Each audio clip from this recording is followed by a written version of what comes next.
Guys, welcome back to my YouTube channel. आज हम बात करेंगे कुछ अच्छे से टॉपिक के बारे में और हमारा टॉपिक होगा वो एसएससी सीजीएल के बारे में होगा, ठीक है, टायर 1 का। और जैसा कि हमने आपको बता दिया था स्पीड डिस्टेंस डिस्प्लेसमेंट क्या होता है, तो उसके आगे हम बताते हैं एसएससी सीजीएल के साइंस की क्लास में, ठीक है। तो बताते हैं आगे हमारा प्रोजेक्टाइल मोशन, ठीक है। प्रोजेक्टाइल मोशन होता क्या है, तो प्रोजेक्टाइल मोशन समझने के लिए ऐसा हम समझते हैं कि प्रोजेक्टाइल मोशन क्या है। प्रोजेक्टाइल मतलब प्रक्षेप्य गति, ठीक है। तो बेसिकली प्रोजेक्टाइल मोशन है क्या, अगर हम मान लीजिए कोई बॉल है, ठीक है, सपोज दैट ये हमारा बॉल है, ठीक है, हमने उस उठाकर हवा में फेंका, तो ऐसा तो है नहीं ना, हमने फेंका हवा में तो सीधा ऊपर ही गया या फिर नीचे गया। हम देखते हैं किसी भी चीज को फेंकते हैं वो कुछ ऐसे जाता है, ठीक है, हमने यहाँ से फेंका तो वो कुछ ऐसे जाकर ऐसे मोशन करता है। ये एक अपना पाथ ट्रेजेक्टरी है, ठीक है, ये अपना रास्ता डिफाइन करता है। अगर हमने यहाँ से इसको फेंका तो ये कुछ ऐसे जाता है, ठीक है। इसका मतलब ये है कि हम किसी ऑब्जेक्ट को फेंकते हैं, ठीक है, फेंकते हैं, हम देखते हैं वो जो रास्ता चुनता है, वो जो रास्ता होता है वो प्रक्षेप्य गति कहलाता है, ठीक है। हम बात करें सो बेसिकली प्रोजेक्टाइल मोशन है क्या, प्रोजेक्टाइल मोशन होता है प्रक्षेप्य गति, ठीक है। प्रक्षेप्य गति होता क्या है, इट इज द मोशन या एक गति है वेयर ऑब्जेक्ट का ये जो है हॉरिजॉन्टल से, मान लीजिए हमने इसको उठा के फेंका ऐसे तो ये हमारा हॉरिजॉन्टल हो गया, ठीक है, ये हमारा वर्टिकल हो गया। और किसी ऑब्जेक्ट को उठा के फेंकते हैं तो ये हमारे हॉरिजॉन्टल से कुछ एंगल बनाएगा, ठीक है, कुछ एंगल बनाता है, ठीक है, कहते हैं हॉरिजॉन्टल से। जैसे हम बात करें अगर हम बात करें अपना ये मान लीजिए हमारा हॉरिजॉन्टल है, ठीक है, ये हॉरिजॉन्टल है, यहाँ पे आदमी खड़ा था, ठीक है, इसने क्या किया, बॉल को उठाया, ठीक है, ये बॉल को उठाया इसने और इसने इस बॉल को v वेलोसिटी से फेंक दिया, ठीक है। v वेलोसिटी कुछ ऐसा मोशन करेगा ना, ठीक है, ऐसे मोशन करेगा। ये जो मोशन है, ये जो हमारा पाथ है, ये हमारा जो रास्ता है बॉल का, ठीक है, ये बॉल का रास्ता है हमारा, ठीक है, ये हमारा बॉल ऐसे जा रहा है। तो ये जो हमारा जो बॉल का जो रास्ता है, यही रास्ता हमारा प्रोजेक्टाइल कहलाता है, ठीक है। देखिए हमारा जो हमारा हॉरिजॉन्टल है, इससे कुछ हमारा एंगल बना रहा है, कुछ एंगल पे है ना, जैसा डिफिनेशन में कहा गया object where it make a some angle with horizontal, ठीक है, ये हमारा बॉल है, इसको उठा के फेंका, इसमें कुछ ऐसा पाथ, ऐसा रास्ता चुना और इस रास्ते को कहते हैं प्रोजेक्टाइल मोशन, ठीक है। अब ये जो रास्ता है किस शेप का, ये जो हमारा जो पाथ ऑफ प्रोजेक्टाइल है, path of projectile is parabolic, ठीक है। जो पाथ ऑफ द प्रोजेक्टाइल है, जो ये बॉल की जो रास्ता है, ये पैराबोला है, ठीक है। तो बेसिकली यही था कि अगर अपने बॉल को, ठीक है, ये हमारा हॉरिजॉन्टल है, अपने हॉरिजॉन्टल से किसी बॉल को उठा के फेंके v वेलोसिटी से, तो ये जो बॉल हमारा जो रास्ता तय करेगा, इसी रास्ते को कहते हैं हमारा प्रोजेक्टाइल मोशन। और ये जो रास्ता होता है वो कहलाता है हमारा पैराबोला, ठीक है। पैराबोला का जो इक्वेशन होता है वो y = x² होता है, ठीक है। अब देखिए क्या होता है, अब इसमें अगला ये है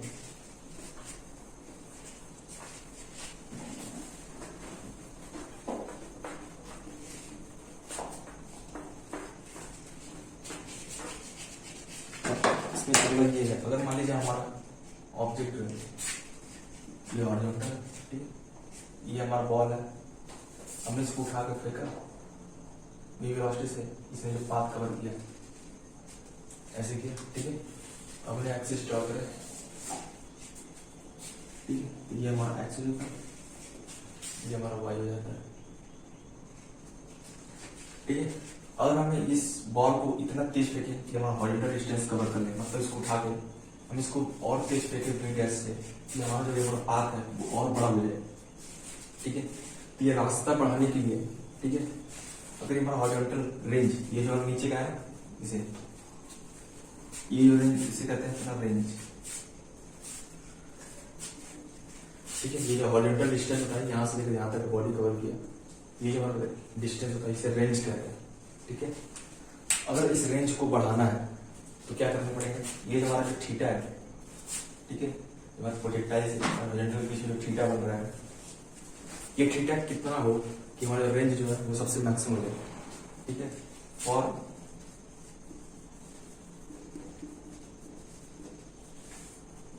मैक्सिमम रेंज के लिए, ठीक है, जो हमारा थीटा रखते हैं वो 45 डिग्री रखते हैं, ठीक है। अब कैसा है, रेंज का जो फार्मूला होता है हम इसको आर से लिखते हैं, ठीक है। रेंज का फार्मूला जो होता है वो होता है U square sine 2 theta upon G होता है, ठीक है। अगर हम थीटा को 45 रखते हैं, 45 में 90 साइन 91 होता है, इसलिए हमारा जो आर है, आर मैक्सिमम, ठीक है, वो यू स्क्वायर अपॉन जी होता है, ठीक है। तो ये हमारा रेंज कब मैक्सिमम है, जब हमारा थीटा जो है 45 होगा, ठीक है। जाता है और सबसे टॉप ऊपर का, ठीक है।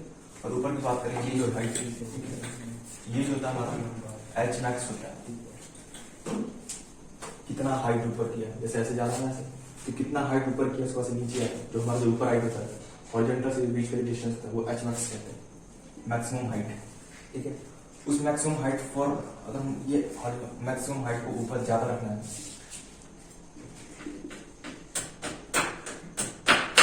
और मैक्सिमम हाइट को तो अपना थीटा जो है वो 90 रखते हैं।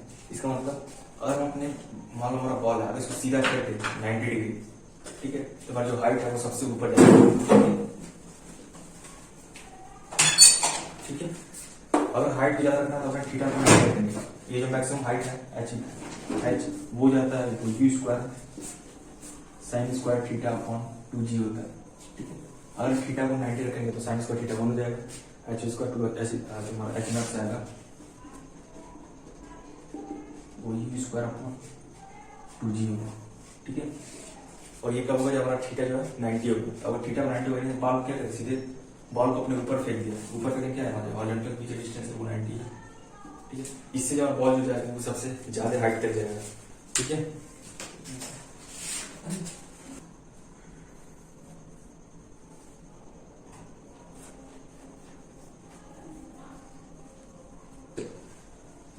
तो बेसिकली ये था हमारा प्रोजेक्टाइल मोशन समझना है। प्रोजेक्टाइल मोशन होता क्या है, ठीक है। हमारा रेंज कब मैक्सिमम होता है, जब हमारा थीटा 45 डिग्री होता है। हाइट कब मैक्सिमम होता है, जब हमारा थीटा 90 डिग्री होता है। अब एक कंडीशन होती क्या है, एक इंपॉर्टेंट कंडीशन है, ठीक है, इंपॉर्टेंट है, जो एग्जाम में पूछता है, इसको नोट कर लीजिएगा। अगर मान लीजिए हमारा ये टावर है, ठीक है, ये टावर पे एक आदमी बैठा है, ठीक है, उसने बॉल को, मान लीजिए ये बॉल था, इसने बॉल को फ्रीली छोड़ दिया, ठीक है। बॉल था, टावर बैठा था, उसने बॉल को फ्रीली छोड़ दिया, ठीक है। इसने क्या किया, बॉल को फ्रीली फॉल करा दिया, ठीक है। और एक दूसरा बॉल है यहीं पे, ठीक है, जो इसको हॉरिजॉन्टली फेंक देगा। यहाँ पे टावर पे बॉल था तो इसको ऐसे फेंक दिया हॉरिजॉन्टली, तो हॉरिजॉन्टल फेंका तो कुछ ऐसा आएगा, ठीक है। ये एक बॉल क्या था, हॉरिजॉन्टल फेंक दिया,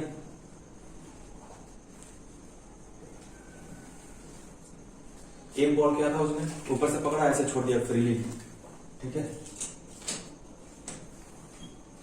दो सिनेरियो और है। सिनेरियो ये क्या होता है, एक आदमी था, बॉल को पकड़ा ऐसे छोड़ दिया। एक सिनेरियो क्या, एक बॉल को ऐसे था, उसने हॉरिजॉन्टल फेंक दिया, ठीक है।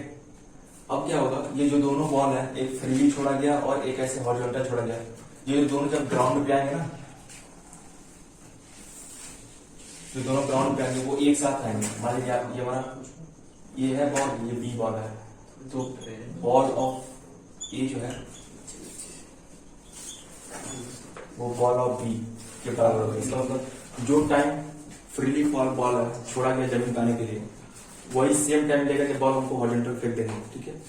ये दोनों बॉल जो है वो सेम टाइम लेंगे, ठीक है,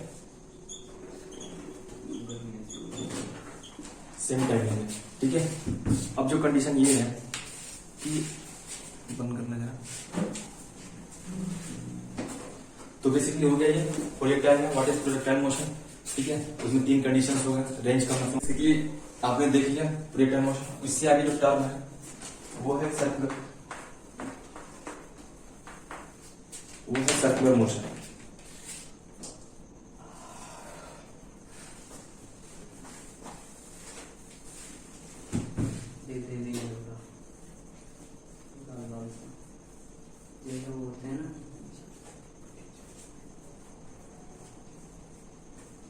ठीक है, सर्कुलर मोशन होता क्या है, वृत्तीय गति।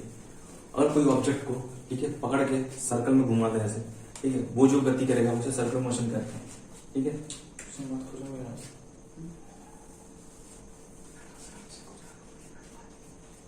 When an object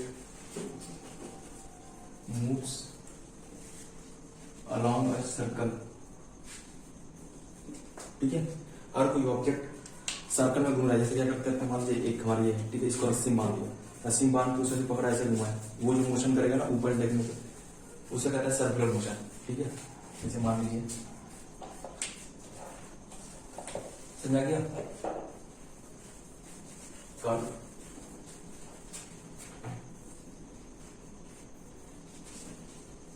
circular motion, ठीक है। जैसे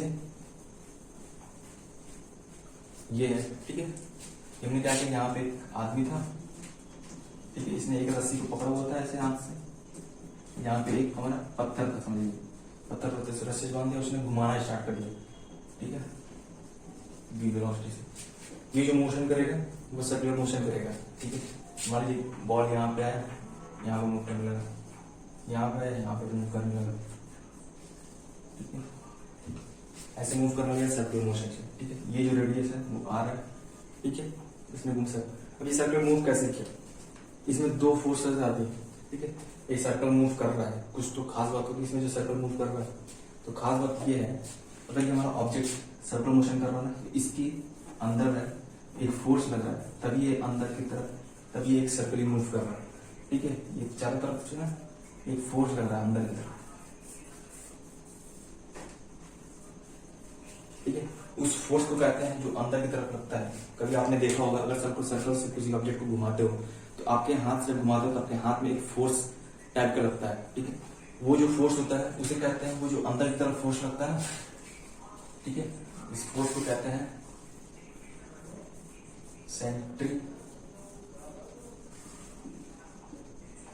सेंट्रीपिटल फोर्स, ठीक है। सेंट्रीपिटल बल, सेंट्रीपिटल मतलब सेंटर की तरफ लगे, the force act on the, वह फोर्स जो सेंटर की तरफ एक्ट कर, ठीक है। जैसे हमने बॉल को पकड़ा, ऐसे सर्कल में घुमाया, जो सर्कल की तरफ, जो सेंटर से अंदर, ये जो फोर्स है यहाँ पे, ठीक है, क्या है, सेंटर की तरफ अप्रोच कर रहा है। ये सारे अपनी एक रेडियस ही होंगे, ये जितने जो फोर्स लगा होंगे वो रेडियस के ही अप्रोच कर रहा होगा, ठीक है। वो जो फोर्स लगता है ना, उसे एफ ऑफ सेंट्रीपिटल कहते हैं, ठीक है। वह फोर्स जो सेंटर की तरफ लग रहा है, ठीक है, इसे सेंट्रीपिटल फोर्स कहते हैं। इसको हम सेंट्रीपिटल फोर्स को रेडियल फोर्स भी कहते हैं। रेडियल फोर्स क्यों कहते हैं, क्योंकि ये जितने सारे फोर्स लग रहे हैं ना, वो रेडियस के अलोंग लग रहे हैं, इसलिए हम इसको रेडियल फोर्स भी कहते हैं, ठीक है। सेंट्रीपिटल फोर्स समझ आ गया। अगर कोई भी ऑब्जेक्ट सर्कुलर मोशन कर रहा है तो निश्चित उसमें सेंट्रीपिटल फोर्स लगेगा। अगर सेंट्रीपिटल फोर्स ना लगे तो वो मोशन सर्कुलर करेगा ही नहीं, ठीक है। अगर हम मान लीजिए ये हमारा सर्कुलर मोशन कर रहा था ऑब्जेक्ट पहले से, ठीक है, अगर हम इसमें सेंट्रीपिटल, अगर हम इसमें थोड़ा सा भी ढीला कर दिया ना, तो हमारा जो ऑब्जेक्ट है वो तुरंत स्केप कर जाएगा, ठीक है। वो सर्कुलर मोशन रहेगा नहीं, वो भाग जाएगा उधर, ठीक है। कभी आप देखते हो सर्कुलर मूव कर, थोड़ा सा फोर्स ढीला करते हो तो आगे चला जाता है, ठीक है, वो सर्कुलर मोशन में रहता है, इसे कहते हैं सेंट्रीपिटल फोर्स। अब एक इसी का अलग भाई होता है सेंट्रीफ्यूगल फोर्स। वो क्या करता है, वो एक सूडो फोर्स होता है, जैसे सेंट्रीपिटल फोर्स लगा ना, अब इस सेंट्रीपिटल फोर्स को बैलेंस करने के लिए एक और जो फोर्स लगता है वो बाहर की तरफ लगता है, ठीक है। कभी आपने देखा होगा जब साइकिल, जैसे सेंट्रीपिटल फोर्स का एग्जांपल दिया था, ठीक है। कभी आपने अगर साइकिल चलाया होगा, ठीक है, अगर हमारा रास्ता मान लीजिए ऐसा है,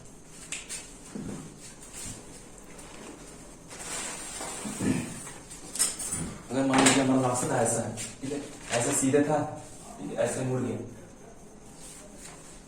ठीक है, ये हमारा रास्ता है, ठीक है, ये हमारा रास्ता है, ठीक है। यहां से साइकिल जा रहा था, ठीक है, साइकिल जा रहा था, अब क्या है, यहाँ पे क्या है इसने, मान लो ऐसे ऐसे मुड़ रहा है तो कुछ अंदर की तरफ मुड़ेगा। इस मान लीजिए क्या है, ये एक सर्कल ही तो है, ऐसे जो रास्ता है एक सर्कल ही तो है, सर्कल का अपना एक सेंटर होगा, ठीक है। अब ये जो साइकिल ऐसे घुमा, ये कुछ कहते हैं कि अंदर की तरफ झुकता है, ठीक है, ये अंदर की तरफ झुकेगा। अंदर की तरफ क्यों झुका, क्योंकि जब ऐसे मोड़ा इसने, तो इसने सेंटर के अलोंग एक फोर्स लगा, कौन सा फोर्स, सेंट्रीपिटल फोर्स, ठीक है। जब उसने अंदर की तरफ झुका, यानी इसका मतलब उस साइकिल पे एक सेंट्रीपिटल फोर्स अंदर की तरफ लग रहा होगा, ठीक है, जिसकी वजह से हमारा साइकिल जो है वो इस सर्कल के अंदर आना चाह रहा है, ठीक है।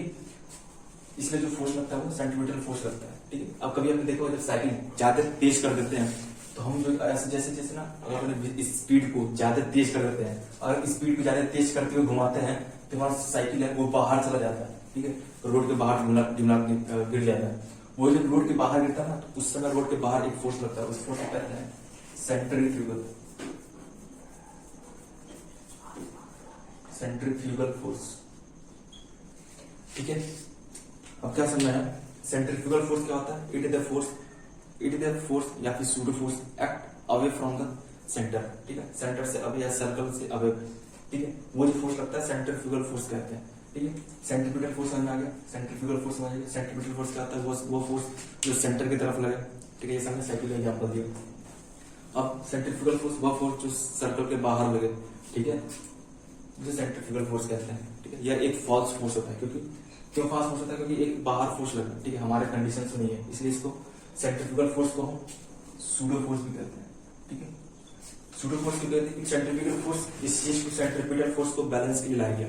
ठीक है, इस पे सेंट्रीफ्यूगल फोर्स पे न्यूटन, इसमें अगर हम कोई भी सर्कल से बाहर जाता है उस पर न्यूटन सेकंड लॉ फॉलो नहीं होता, और उस न्यूटन के लॉ को फॉलो करने के लिए, ठीक है, एक टर्म आ गया सेंट्रीफ्यूगल फोर्स, जिसे सूडो फोर्स कहते हैं। सूडो फोर्स यानी फॉल्स फोर्स। ठीक है, फॉल्स फोर्स। ठीक है, समझ में आ गया? बंद करना सर। तो बेसिकली समझ में आया सर्कुलर मोशन में दो टर्म थे, centripetal force and centrifugal force. ठीक है, अब बात करते हैं न्यूटन के लॉ के। ठीक है, इसमें जो भी डाउट क्लियर ना हो कमेंट बॉक्स में पुट कर दीजिएगा।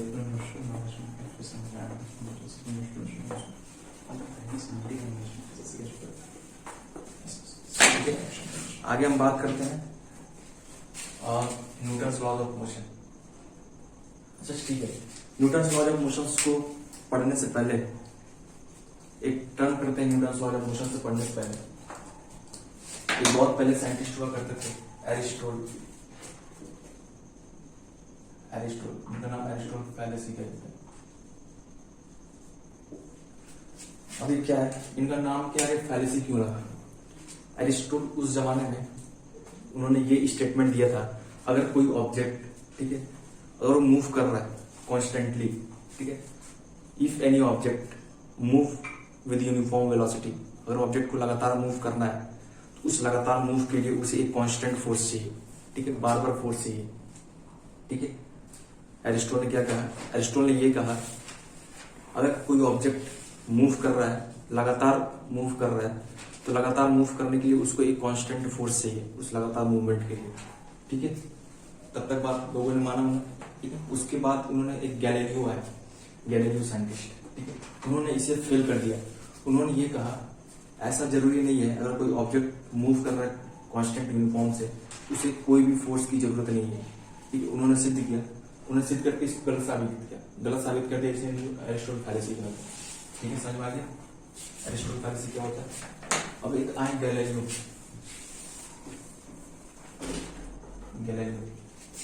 ठीक है, गैलीलियो ने क्या किया? गैलीलियो ने ये कहा, अगर कोई ऑब्जेक्ट मूव कर रहा है यूनिफॉर्म स्पीड से या फिर यूनिफॉर्म या कांस्टेंट स्पीड से मूव कर रहा है, तो उसे no need to any external force applied on the object. ठीक है, अगर कोई ऑब्जेक्ट मूव कर रहा है कांस्टेंट स्पीड से, तो कोई भी उसे एक्सटर्नल फोर्स की जरूरत नहीं है। उन्होंने कैसे सिद्ध किया? उन्होंने एक एग्जांपल लिया। ठीक है, उन्होंने एक्सपेरिमेंट किया। उन्होंने एक बाउल लिया, इस कटोरा। अब क्या किया, यहाँ पे ऐसे एक ये बॉल था, बॉल को यहां से पकड़ा, छोड़ दिया। ठीक है, ठीक है, अब छोड़ दिया यहां से, अब इसको यहां पे आएगा नीचे। ठीक है, अब नीचे आएगा, यहां पहुंच गया। ठीक है, यहाँ पे था, इसको जाना यहाँ पे था, इसने पहुंच गया यहाँ पे। ठीक है, यहाँ से छोड़ा, यहाँ से जाते हुए यहाँ पहुंच गया। ठीक है, दूसरा एग्जाम्पल लिया इन्होंने। ठीक है, इसको इस हाइट को थोड़ा कम कर दिया। ठीक है, ये जो हमारा हाइट है, अगर ग्राउंड है हमारा, ठीक है, ये जो हाइट है पहले वाला H1 था, अब इस हाइट को कम कर दिया थोड़ा H2 पे। ठीक है, अब इसको छोड़ा, अब ये छोड़ने के बाद यहाँ पे आया। ठीक है, गिर गया। ठीक है, अब तीसरा क्या हुआ? इन्होंने क्या किया? तीसरा क्या हुआ? अब इस चीज को, हाइट को पूरा ही निगलेक्ट कर दिया, यानी इसको उठा पूरा धरती पे ला दिया, ऐसे सटा दिया। ठीक है, छोड़ा इसने, ठीक है। अब छोड़ा तो क्या हुआ, बॉल को क्या लगा, बॉल को लगा मुझे यहाँ तक पहुंचना है, इस हाइट तक, ठीक है। दूसरे ने क्या किया, इस हाइट तक पहुंच गया। तीसरे ने क्या किया, कोई हाइट ही नहीं किया, उसे सीधे ग्राउंड से जोड़ दिया, जमीन से। अब ये बॉल को क्या लगेगा, मैं चल रहा हूँ, ठीक है। जाना है इसको यहाँ पे हाइट पे, ठीक है। ये यहाँ पे जाएगा, यहाँ पे जाएगा, ये यहाँ पे जाएगा, यहाँ पे जाएगा, यहाँ पे जाएगा, यानी इसको ये लगेगा, ये तब तक चलेगा जब तक इसको ये हाइट में मिलेगा, ठीक है। तो यहाँ से सिद्ध होता है, अगर ये हमारा ऑब्जेक्ट मूव कर रहा है, इसे कोई एक्सटर्नल फोर्स की जरूरत नहीं है इस हाइट तक पहुंचने के लिए। बॉल को क्या चाहिए, हमने यहाँ से छोड़ा, ये बॉल तब तक चलेगा जब तक इसे हाइट ना मिले, ठीक है। ये जब तब तक इनफाइनेटली मूव करेगा जब तक इसको बॉल को हाइट ना मिले, ठीक है। इसका मतलब ये है, अगर ये मूव कर रहा है, इसको कोई भी एक्सटर्नल फोर्स की जरूरत नहीं है, ठीक है। और हम अपना सरफेस स्मूथ सरफेस लेते, ठीक है। क्योंकि गैलीलियो ने प्रूफ कर दिया कि अगर हमारा ऑब्जेक्ट है, ठीक है, अब मूव कर रहा है तो इसे कोई भी एक्सटर्नल फोर्स की जरूरत नहीं है। अब यहाँ से आता है न्यूटन्स के लॉस, ठीक है। मुझे अगर क्या आपको समझ में आया होगा।